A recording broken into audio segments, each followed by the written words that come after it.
Meghan cries like baby over her Jubilee dirty plans ruined, Netflix camera to be left at the door.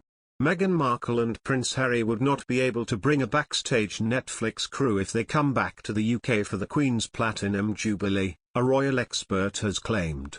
It has not been confirmed whether the Duke and Duchess of Sussex will return to the UK for the celebrations marking the Queen's 70th year on the throne. Prince Harry, 37, and wife Meghan, 40, travelled to The Hague last month with Netflix cameras in tow as they filmed for their upcoming documentary, Heart of Invictus. Following this trip, royal expert Robert Jobson addressed the speculation that the Sussexes could join the royal family on the balcony of Buckingham Palace in early June. But it will not be a visit back on UK turf with a Netflix entourage, Mr. Jobson predicted. He told, any Netflix cameras following them will be left at the door.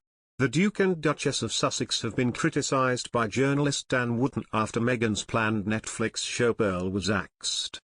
The Sussexes announced their deal with Netflix just after breaking with the royal family in 2020. They most recently travelled to The Hague to record part of their upcoming documentary, Heart of Invictus, with Netflix camera crews in tow. But with the pressure now bearing down on the streaming giant, signing a deal with the estranged royals could end up being Netflix's biggest mistake, Mr. Wootton wrote. He claimed, Netflix is discovering the brutal reality of the truism go woke, go broke. Breaking the bank to sign the King and Queen of woke Harry and Meghan could well end up the biggest mistake in their history. He then added, I wouldn't be surprised if Harry and Meghan are soon faced with a stark choice. Provide us with a juicy show about your lives and the royal family or we're not going to renew your deal. That's Hollywood, darling. Prince Harry has been beaten to the publication date by the Queen's cousin, the Duke of Kent. Prince Harry is expected to publish his memoirs in October, but ahead of their long-anticipated release date, Prince Edward, the Duke of Kent, inched ahead of his relative by publishing his thoughts on the inner workings of the royal family. In a review of the memoir, Jane Ridley calls the Duke's life blameless, and one which reveals no scandals in the firm, but a set of memories that are an implicit reproach to Prince Harry. Ms. Ridley writes, the Duke's example of a royal life dedicated to self-effacing service stands in stark contrast to Harry's career as a celebrity prince. The memoir, looking at the Queen's reign, is the first of its kind to be published on the monarch's achievements by a family member.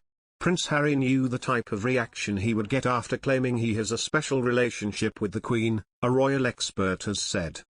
Harry and wife Meghan Markle made a secret trip to Windsor from their home in California earlier this month to see the Queen and Prince Charles en route to the Invictus Games in the Netherlands. And in an interview with American TV a few days after, Harry opened up about seeing his grandmother and said he has a special relationship with her.